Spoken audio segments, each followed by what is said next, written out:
안녕하세요.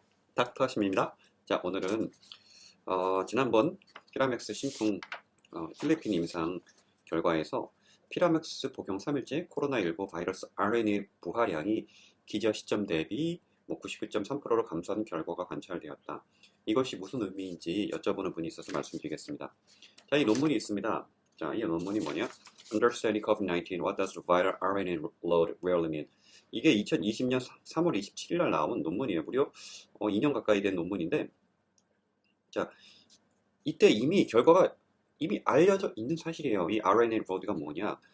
결론부터 말씀드리면, 바이러스 컬처, 바이러스 배양 대신에 이 RNA 로드를 바이러스 RNA 부활량을 이제 사용할 수 있다. 어때? 감염력 여부 소실을 보는 기준으로 대체에 사용해 볼 수 있겠다. 이런 얘기입니다. 자, 하나하나 보겠습니다.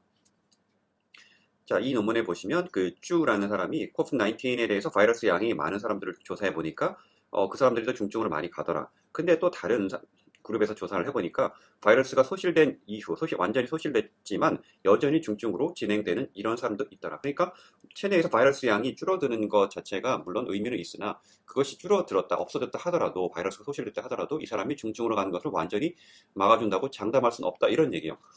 그러면 항바이러스제로 이게 해결되는 게 아닌가? 이런 약간 의문이 들죠. 그렇죠? 네. 계속 가보겠습니다. 자, 이 사람들이 왜 바이러스가 없어졌음에도 불구하고 중증으로 갔는가? 면역 반응 때문이라는 겁니다. 면역 반응. 여러분 들어보셨죠? 그래서 제가 항염 효과가 굉장히 중요하다. 항바이러스 효과 못지않게 이 코로나19에서는 항염 효과가 중요하다는 얘기입니다. 이렇게 결과가 다 이미 2020년에 다 알려져 있는 거예요. 항바이러스제만으로는 안 된다는 거. 자, 근데 항바이러스 효과 있는 게 그럼 바이러스 양을 줄이는 게 의미가 없는 것인가? 그렇지는 않죠. 바이러스 양을 당연히 줄이면 의미가 있어요. 언제? 초기에. 감염 초기에 줄여줘서 염증이 생기기 전에 바이러스가 있으면 우리 몸의 면역세포들이 없애려고 막 이렇게 온단 말이야. 그러면은 바이러스만 없애는 게 아니라 그 주위 조직까지 파괴까지 일어나요. 이게 바로 폐렴입니다, 여러분. 우리 면역세포가 바이러스만 딱 없애고 사라지면은 폐렴은 절대로 생기지 않아.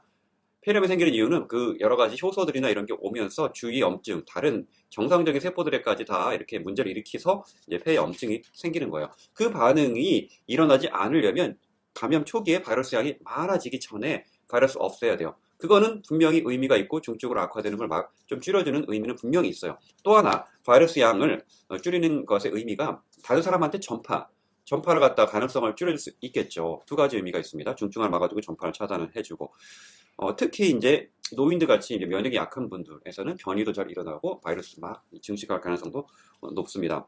자, 그런데 그렇다면 이 가장 정확하게 바이러스, 전파 가능성 있는 바이러스가 그 사람 몸에 있는지 없는지, 얼마나 많은 양이 있는지 없는지를 보는 방법은 사실은 무엇일까? 배양입니다. 배양. 제가 말했죠?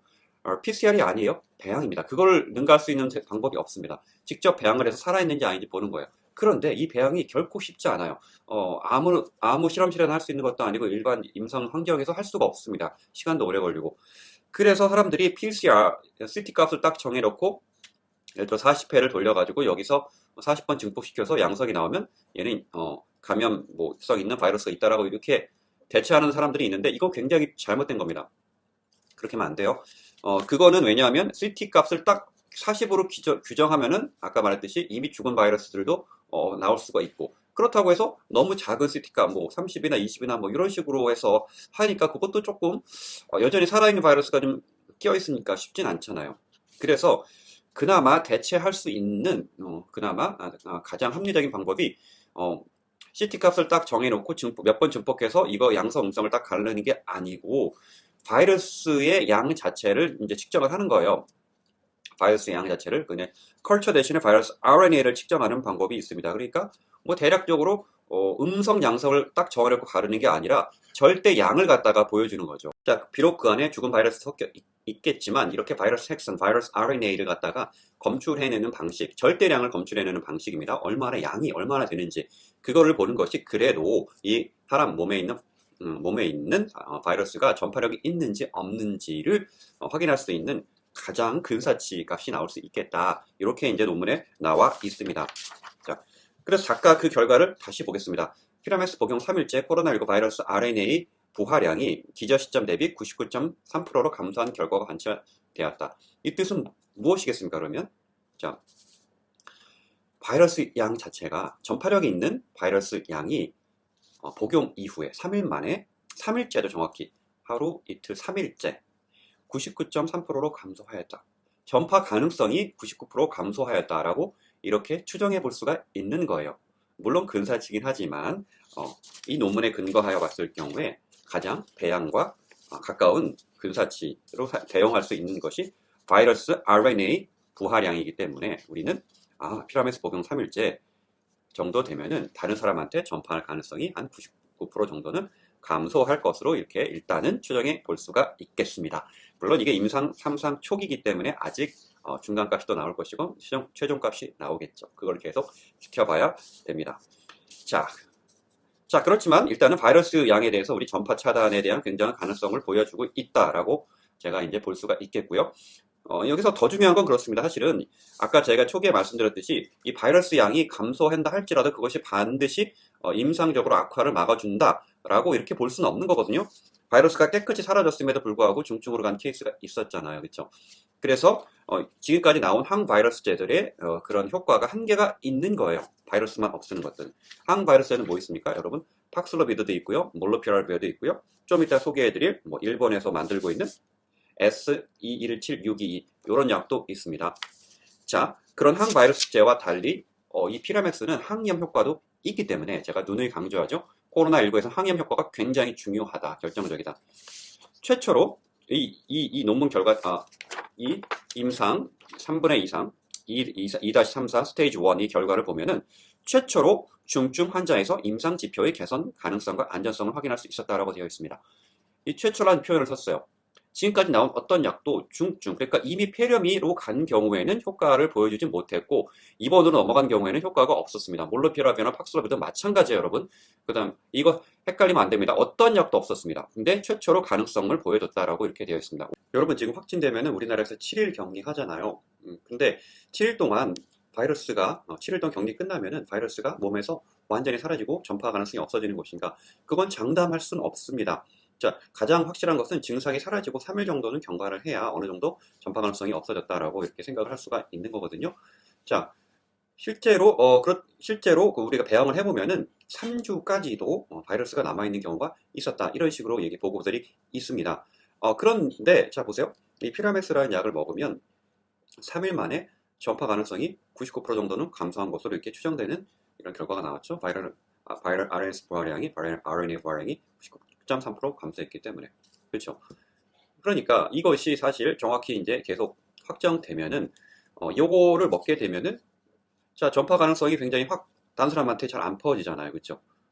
이게 바로 집단 면역 아니겠습니까? 이거 네, 다른 사람한테 전파가 안 되는 거.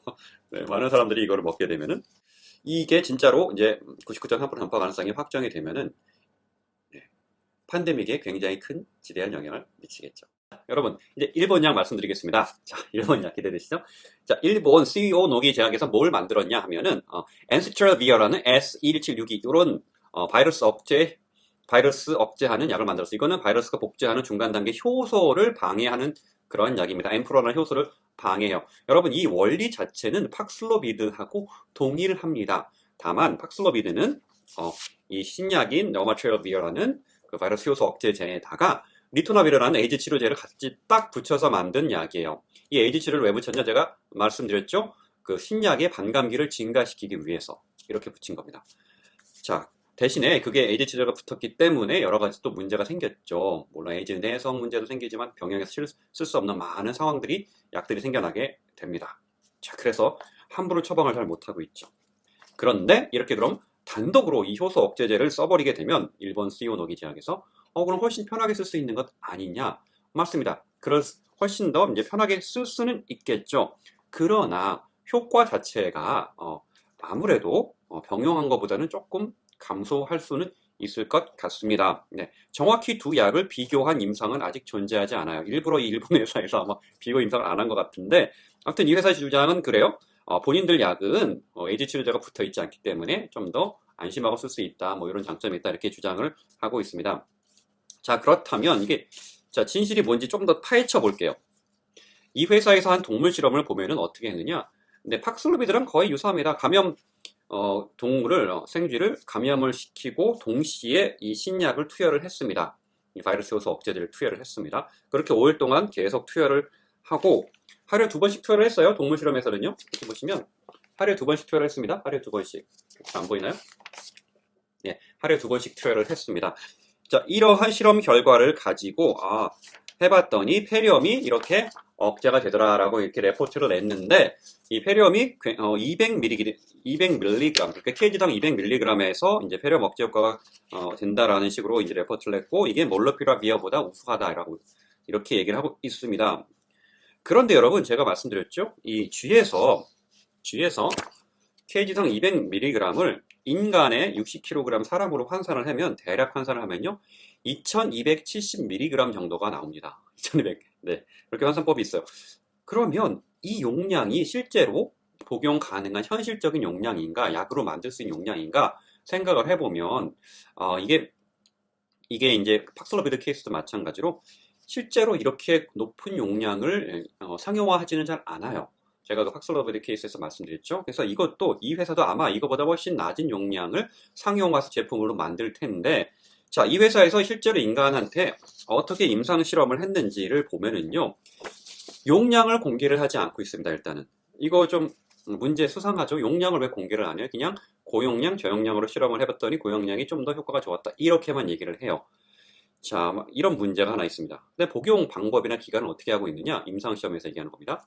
5일 동안 동물하고 똑같이 한 건 맞는데 하루에 한 번만 줬습니다. 아니, 동물 실험에서는 하루에 2번에서 효과를 봤다고 하는데 왜 하루에 한 번을 했느냐? 그 근거를 찾아보니까 반감기가 팍슬로비드보다 이 물질 자체는 일본에서 개발한 물질 자체는 더 길다라고 주장이에요. 반감기가 어떻게 긴가 하고 제가 한번 들여다봤습니다. 자, 보십시오. 팍슬로비드랑 비교해봤습니다. 아까 제가 팍슬로비드 말씀드렸지만 반감기가 짧기 때문에 그걸 증가시키려고 에이즈 치료제 리토나비를 붙였다. 이거 말씀드렸죠? 자, 동물 대 동물로 비교를 해볼게요. 팍슬로비드, 렛. 자, 240분이니까 한 4시간입니다. 4시간 정도가 반감기예요. 자, 그 다음에 일본의 신약, 시오노기 신약 보면은 렛에서 반감기가 2.4시간입니다. 뭐 4시간이나 2.4시간이나 오히려 더 짧으네요. 일본 약이. 네. 자, 그 다음에 멍키에서 볼게요. 멍키에서는 자, 팍슬로비드는 20분이었어요. 20분. 네, 1시간이 안 되죠. 그런데 이게 일본 약은 10시간이래요. 여기서 좀 차이가 확 벌어지네요. 그리고 팍슬로비드에 없는 데이터. 강아지는 개를 했는데 거기서 30시간이 나왔어요. 그래서 이 일본에서는 요 멍키하고 요 두, 그러니까 원숭이랑 강아지, 개, 요 두 가지에서 반감기가 10시간, 30시간 되기 때문에 이것은 인간에서도 반감기가 매우 길 것이다. 그래서 하루에 한 번만 투여를 해도 될 것이다. 이렇게 주장을 한 겁니다. 우리 실제로 동물 실험에서는 그러니까 쥐로 했습니다. 쥐로 했기 때문에 반감기가 2.4시간밖에 안 되기 때문에 하루에 2번 투여를 했다. 뭐 이런 취지죠. 하지만 인간에서는 아마도 반감기가 길 거기 때문에 하루에 한 번만도 될 것이다. 라고 이렇게 주장을 하고 있습니다. 근데 여러분, 인간에서 반감기 데이터를 공개를 안 하고 있어요. 그 데이터를 왜 공개 안 하냐고. 이걸 왜 수상하게 제가 또 보고 있느냐. 아까 팍슬로비드에서 데이터 보면은 사람에서의 반감기는 4시간이었습니다. 그러니까 렛하고 비슷해요. 4시간 정도예요. 그러니까 우리가 제가 알고 있기로도 사람에서 이렇게 어떤 반감기 같은 걸 따질 때 우리가 메타볼리즘 따질 때는 우리가 마우스 종류가 가장 인간이랑 비슷하다라고 제가 알고 있거든요. 네. 그렇다면은 자, 멍키보다는 마우스예요. 자, 아까 팍슬로비드에서도 그랬었고. 그렇다면 이 멍키에서의 반감기가 10시간이라고 하여 사람에서 반감기가 10시간이란 보장이 있냐고요. 그렇죠? 해봐야 아는 거거든. 그런데 사람에서 데이터 공개는 안 하고 이렇게 반감기가 길다라고 주장을 하면서 하루에 한 번이 될 것이라고 주장을 하고 있습니다. 자, 수상한 부분이죠. 정확한 임상시험 용량도 공개를 안 하고 사람에서 반감기도 공개를 안 하고 이렇게 하루에 한 번 복용 5일을 했습니다. 아무튼 그렇게 했어요. 이렇게 했더니 어떻게 나왔느냐? 자, 항바이러스 효과는 복용 나흘째 한 60에서 80% 정도 있었다, 음전됐다 이런 식으로 주장을 하고 있습니다. 네. 그런데 이게 이제 대조군 대비 임상적으로 유의하다라고 이렇게 주장을 하고 있습니다. 일단 그렇다 치고요. 근데 이제 항바이러스 효과가 유의하긴 한데 그것도 얼마나 유의한지 이것도 따져봐야 되겠죠. 네. 하여튼 60에서 80% 정도 보존됐다. 이런 식으로 대략 생각하겠습니다. 그런데 사실 항바이러스 효과보다 우리가 더 중요한 게 뭐냐면 임상적인 호전이거든요. 이게 사실 키예요, 키. 그래서 임상 2상에서는 항바이러스 효과를 보지만 임상 3상에서는 말 그대로 임상적인 호전만 본다고 제가 누누이 말씀드렸죠. 임상 3상에서 항바이러스 효과를 보는 게 아니에요, 여러분. 그게 더 중요합니다. 어쨌든 그 임상적인 호전. 그런데 이분들이 임상 2상, 3상을 이제 겹치면서 이렇게 실행을 하면서 2와 3상이라고 보통 부르죠. 임상적인 호전을 보니까 임상적인 호전은 유의하지 않다라고 이렇게 나왔어요. 자, 여러분 주목할 점이 임상 2상이 아니고요. 이거는 임상 2와 3상입니다. 그러니까 2상과 3상을 겹치는 그러한 정도의 중간 정도의 그런 것입니다. 여기에서 임상적으로 유의한 차이를 보이지 않았다는 거예요. 도대체 몇 명을 가지고 실험을 했느냐? 자, 419명 일본에서, 한국에선 9명 이렇게 했습니다. 그래서 이제 우리 한국의 일동제약이 9명 정도를 아마 이렇게 거기 그것 때문에 일동 얘기가 나오는 것 같기는 해요. 아무튼 총 대략 한 430명 정도를 이제 대상으로 실험을 했습니다. 자, 이 정도면은 꽤 많은 숫자를 가지고 이제 실험을 하고 있는 거예요. 2와 3상. 근데 이제 임상 2상 지금 이 데이터를 공개한 거는 사실은 그렇게 많은 수를 가지고 공개한 건 아니고요. 지금 대략적으로 보니까 한 60명 정도만 가지고 이제 데이터를 뽑아낸 거긴 합니다. 아무튼 그래서 임상적인 차이를 보이지 않았다. 이렇게 얘기를 해주고 있네요. 이 상황 어디서 많이 보지 않았습니까? 작년에 신풍제약 피라맥스 그때도 항바이러스 효과는 있었잖아요. 그렇죠? 고농도군에서. 그런데 임상적인 것은 호전되는 경향만 보였지 뭐 유의미한 차이는 보이지 않았다. 이 정도까지 나왔잖아요. 왜냐? 개체수, 모집단 수가 너무 작았기 때문에. 아마 지금 일본의 경우에도 한 60명 정도로 분석을 해서 그것 때문에 모집단이 작아서 임상적인 유의성이 확인이 안 됐을 가능성도 물론 있습니다. 아무튼 간에, 그렇긴 하지만 어쨌든 똑같은 상황이에요. 똑같은 상황인데, 일본에서 어떤 반응을 보였는지 여러분 보십시오. 일본 보건부에서 선계약을 했습니다. 이것이 정식 승인됐을 때 바로 쓸 수 있게 100만 명분 선계약을 했습니다. 자, 그런데 한국 보건복지부나 식약처에서 어떤 반응을 보였어요? 유의하지 않다. 이게 끝입니다. 똑같은 상황에서 항바이러스는 효과는 보여줬지만 임상적인 호전의 경향만 보이는 그런 상황에서 완전 똑같아요.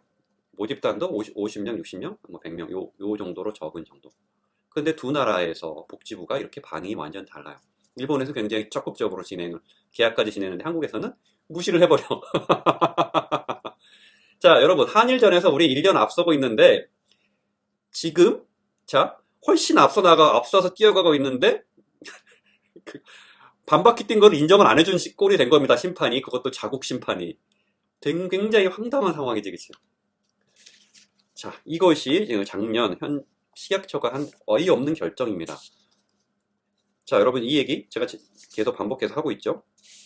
자, 게다가 이 원리를 따져보면은요, 이 일본에서 개발한 약은 항염 효과가 없습니다. 팍슬로비드랑 동일한 원리이기 때문에. 그런데 신풍제약의 피라메스는 항염 효과가 있잖아요. 하여튼 그래서 이거를 그 미국에서 개발한 팍슬로비드처럼 그럼 진짜로 임상을 3상까지 확대해서 대상자를 확 늘리면 임상적 유의성이 확보가 될 것인가? 그거는 반드시 그렇진 않다라고 제가 말씀을 드릴게요. 왜? 팍슬로비드의 경우에도 에픽 SR, 그러니까 건강한 젊은 사람들, 일반 사람들 대상으로 한 실험에서는 대조군 대비 유의하지 않다. 임상적인 정도가 호전이 유의하지 않는 그런 결과가 나왔습니다. 여러분이 저번에 누누이 말씀드리지만 언론에서 팍슬로비드로 이제 언론 플레이하는 대부분은 에픽 HR 고위험군에 대해서 유의한 결과가 나왔다. 이것만 가지고 언론 플레이하고 있는 겁니다, 여러분. 에픽 SR 일반 위험군에서는 효과가 거의 없다는 거랑 마찬가지. 유의하지 않았다니까 팍슬로비드가. 그렇다면 거의 동일한 원리로 개발 중인 일본의 이 약도 적어도 일반 위험군, 그냥 보통 사람들입니다. 젊고 건강한 대부분의 사람들에서는 별 효과가 없을 가능성이 매우 높은 겁니다. 환자 개체수, 임상 모집자 수를 늘려도. 그렇죠? 이제 바꾸어서 얘기하면은 자, 이 일본 약에서 임상 호전에 경향만 있지 유의하지 않았다는 것을 좀 그대로 확장해서 모집단을 그대로 확장해서 동일한 결과가 나온다면 팍슬로비드에서 에픽 HR 고위험군에서 유의한 효과가 나왔다. 그것이 잘못된 결과일 수도 있는 거예요. 그쵸? 제가 계속 얘기했죠? 이렇게 계속 진실은 결국에는 여러 약이 개발되면서 밝혀지게 되어 있는 겁니다. 그래서 팍슬로비드 효과 과장되어 있다. 제가 계속 누누이 강조하고 있습니다. 자, 그럼 결론을 내겠습니다, 여러분. 자, 코로나 치료제 한일전. 자, 승자는 누구인가? 승자가 누굴까? 간단히 요약하면, 자, 이 일본 약은요, 적어도 나흘을 복용을 해야 항바이러스 효과가 유의하게 나오는데, 자, 피라맥스 한국의 약은요, 3일만 복용해도 유의한 항바이러스 효과가 나옵니다. 그렇죠? 거기서 차이가 있고, 자, 일본 약은 항염 효과가 없고, 피라맥스는 항염 효과가 있습니다. 항염 효과. 그리고 항바이러스 효과만 나와도 일본 약은 60에서 80% 감소하는 거고, 피라맥스는 보니까 99.3% 감소한다. 이렇게 나오죠. 자, 그래서 이 항염 효과가 왜 중요하느냐? 이게 사실 제일 키 포인트입니다, 여러분. 이게 임상적인 호전에서 제일 중요해요. 항바이러스 효과만 있으면 이미 바이러스가 다 증식된 이후에는 사실은 큰 기대를 할 수 없습니다. 약의 도움을 크게 기대할 수가 없습니다. 제가 저번에 얘기했듯이 그 다음에는 염증을 가라앉히는 게 중요하거든요. 이미 바이러스가 다 복제가 된 다음에는 한 며칠 지나면 우리 몸의 면역계도 이미 맞싸울 준비가 되어 있기 때문에 바이러스 자체는 우리 몸의 면역계로도 충분히 이제 떨구기 시작을 해요. 없애기 시작을 해요. 근데 중요한 거는 이제 그동안 쌓여있는 그 과도한 면역 반응, 이거를 없애는 게 굉장히 중요해집니다. 그래서 항염 효과가 있다는 게 굉장히 좀 키포인트가 폐렴으로 넘어가거나 중등도 이상, 중증으로 넘어가는 경우에 어쩔 거냐는 거지. 팍슬로비드나 일본의 신약이나 렘데시비르 같은 이런 약들 있죠. 이런 항바이러스제들은 폐렴으로 넘어가는 경우, 일단 입원하는 경우, 이런 경우, 산소포가 떨어진 경우, 이런 경우에는 도움이 거의 되질 않아요. 큰 도움이 되지 않습니다. 그 원리상 그렇습니다. 그런데 여러분, 이번에 제가 아까도 말씀드렸지만은 피라맥스 임상에서 폐렴으로 넘어가는 경우에 13명이 모두 완쾌해서 퇴원했다. 이런 결과가 나왔잖아요. 그래서 최초로 중증에서도 효과를 볼 가능성을 보여줬다. 이런 얘기, 이게 중요한 것입니다. 그렇죠. 자, 여러분, 어떻습니까? 이게 진짜 이 팬데믹에서 게임 체인저가 되고 이 일상 회복이 되려면 이 병에 걸렸어도 약을 먹고 빨리 나을 수 있다면, 그리고 딴 사람한테 전파가 잘 안 되고 혹시 약 투여가 좀 늦어져서 폐렴으로 넘어갔어도 완쾌될 수만 있다면, 그렇다면 사실은 우리가 이렇게 이 병 코로나19 자체를 두려워할 필요가 없는 거죠. 그렇죠? 네. 우리 독감에서 타미플루 같은 약이 있기 때문에 굳이 백신을 안 맞아도 크게 두려워하지 않고 이렇게 지낼 수 있는 것처럼, 걸리면 약을 먹으면 되니까. 자, 이 코로나19에서 일상 회복이 되려면요, 굉장히 좋은 치료제가 하루빨리 승인나는 게 중요합니다. 아시겠죠? 근데 그때 이 코로나19는 그 특징상 무증상기에 바이러스가 굉장히 많이 증식하는 특징이 있기 때문에 증상이 나온 다음에는 이미 바이러스가 다 복제가 일어난 경우가 대부분이다. 그렇기 때문에 항바이러스제만으로는 그 효과의 한계가 분명히 존재하고 그것만으로는 게임 체인저가 될 수 없다는 얘기죠. 항염 효과가 있는 약이 반드시 필요하다. 물론 항바이러스가 같이 있어야겠죠. 자, 그런 약이 뭐라고요? 제가 말씀드렸죠. 하루빨리 승인을 나기를 바라겠습니다.